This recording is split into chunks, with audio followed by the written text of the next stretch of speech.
Are still skyrocketing in many parts of the country this morning. Nearly 3.5 million Americans have tested positive. More than 136,000 have died.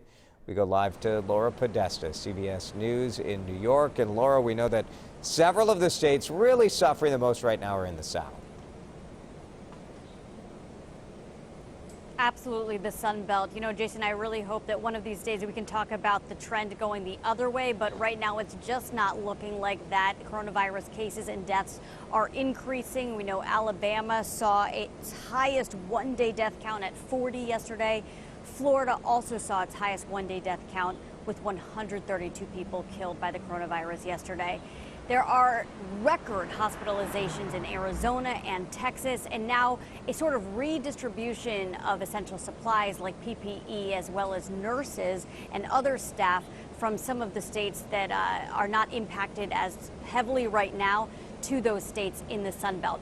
I do have some promising news regarding a vaccine. Dr. Fauci was saying that it is probable that within the next year and a half, we all will be able to have access to a vaccine, and one of the trials that was started back in March is progressing the way they want it to. It's now moving into its final stages with 30,000 people who are going to be given this vaccine to be tested over the next few weeks.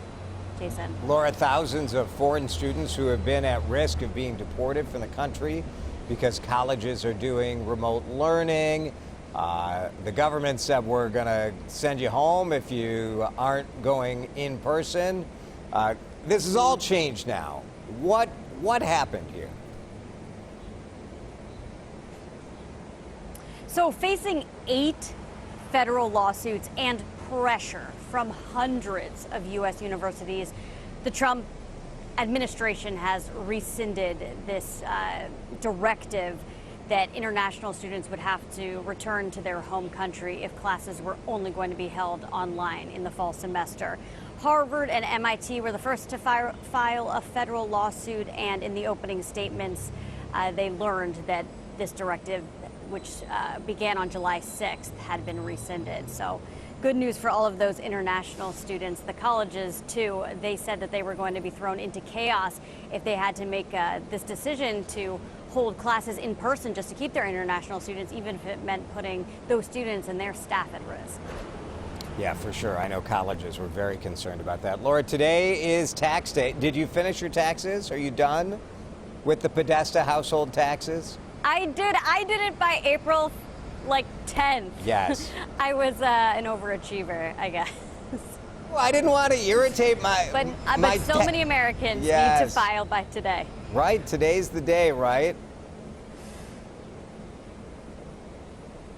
Absolutely. July 15th, 3 months after the April 15th normal deadline because of this coronavirus crisis. If you're still not ready, and it's totally understandable if you are not, you can file for an extension, and that would give you until October 15th.